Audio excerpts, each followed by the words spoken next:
समीर एक आर्किटेक्ट था जो शहर की भीड़ भाड़ से दूर एक शांत जगह ढूंढ रहा था। तभी उसकी मुलाकात एक अजीब से प्रॉपर्टी एजेंट मिस्टर खन्ना से हुई। खन्ना ने उसे शहर के बाहरी इलाके में स्थित एक विशाल विक्टोरियन बंगले की चाबियां थमा दी। किराया सिर्फ 5,000 रुपए महीना। समीर को अपनी आंखों पर यकीन नहीं हुआ। इतनी आलीशान जगह और इतना कम दाम। खन्ना ने अपनी नजरें झुका ली और बस इतना कहा, मालिक को बस कोई चाहिए जो घर की देखभाल करे, लेकिन याद रहे रात को खिड़कियां और पिछला बरामदा बंद रखना। जो बाहर है उसे अंदर आने का न्योता मत देना। समीर ने इसे पुरानी अंधविश्वास वाली बात समझकर हंसी में उड़ा दिया। वो पहली शाम जब समीर उस बंगले में शिफ्ट हुआ तो सूरज ढल रहा था। घर की दीवारें अजीब सी पीली पड़ चुकी थी और हवा में एक पुरानी नमी वाली महक थी। सामान रखते वक्त उसे रसोई की दराज में एक छोटी सी डायरी मिली। उसके पन्ने फटे हुए थे, लेकिन आखिरी पन्ने पर खून जैसी स्याही से लिखा था, वो पानी से आती है। पहले वो पैरों की आहट देगी, फिर वो तुम्हारी हंसी चुराएगी। अगर तुमने उसे देख लिया तो समझो तुमने अपनी जगह उसे दे दी। समीर ने सोचा कि शायद पिछले किराएदार ने मजाक किया होगा। उसने डायरी को कूड़ेदान में फेंक दिया। रात के 11 बजे थे। बाहर मूसलाधार बारिश शुरू हो गई। समीर ने अपनी खिड़की का शीशा साफ किया तो उसे बाहर अंधेरे में कुएं के पास एक छोटी सी परछाई खड़ी दिखी। एक छोटी बच्ची जो बिना छतरी के उस बारिश में एकदम स्थिर खड़ी थी।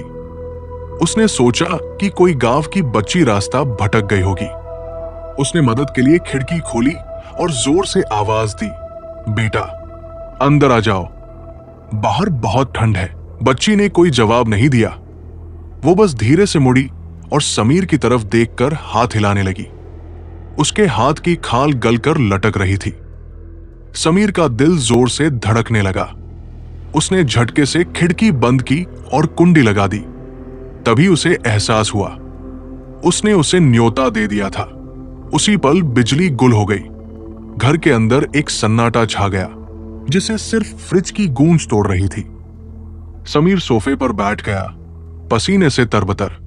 और तभी घर के मुख्य हॉल के फर्श पर पानी टपकने की आवाज आई, जैसे कोई गीले पैरों से चलकर अभी अभी अंदर आया हो। समीर के हाथ से टॉर्च छूटकर गिर गई।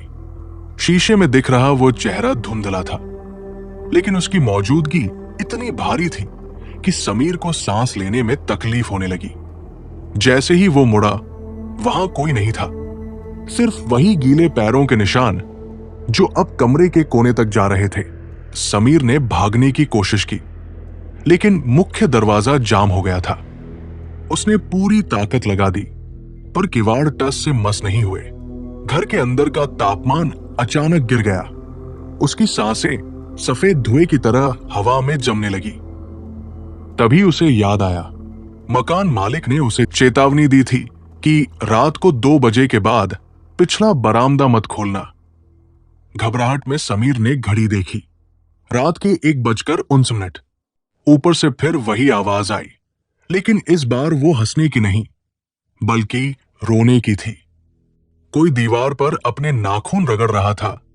अगर वो इस घर से निकलना चाहता है तो उसे उस कमरे में जाना ही होगा जहां से ये आवाजें आ रही हैं। जैसे ही वो सीढ़ियों के पास पहुंचा, दीवार पर टंगी एक पुरानी पेंटिंग अपने आप नीचे गिर गई। कांच के टूटने की आवाज सन्नाटे को चीर गई। वो धीरे धीरे सीढ़ियां चढ़ने लगा। हर कदम पर लकड़ी चरमराहट कर रही थी, जैसे घर खुद उसे मना कर रहा हो। जब वो ऊपर के कमरे के सामने पहुंचा तो दरवाजा पहले से ही आधा खुला था।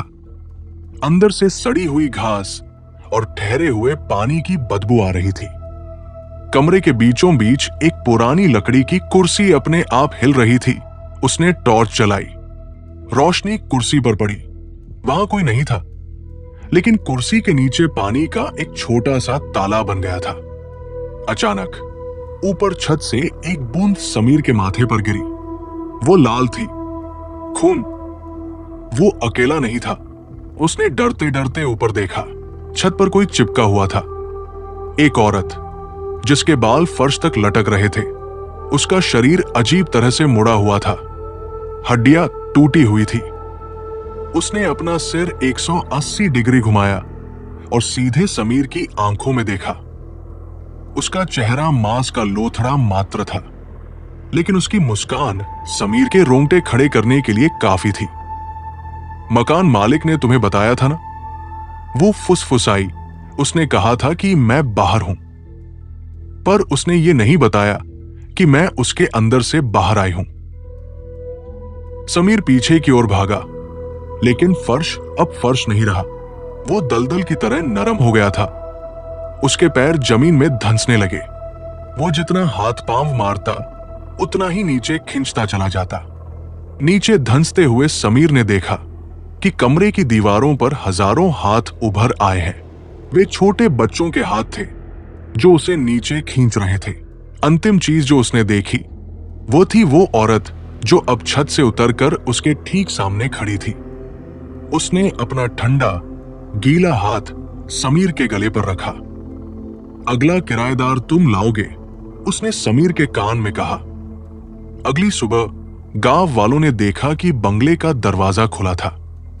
घर पूरी तरह साफ था। मेज पर समीर की चाय का प्याला अभी भी हल्का गर्म था, लेकिन समीर का कहीं नामो निशान नहीं था। बस दीवार पर टंगी उस पुरानी पेंटिंग में एक नया चेहरा जुड़ गया था। एक आदमी जिसकी आंखों में अब भी वही खौफ कैद था।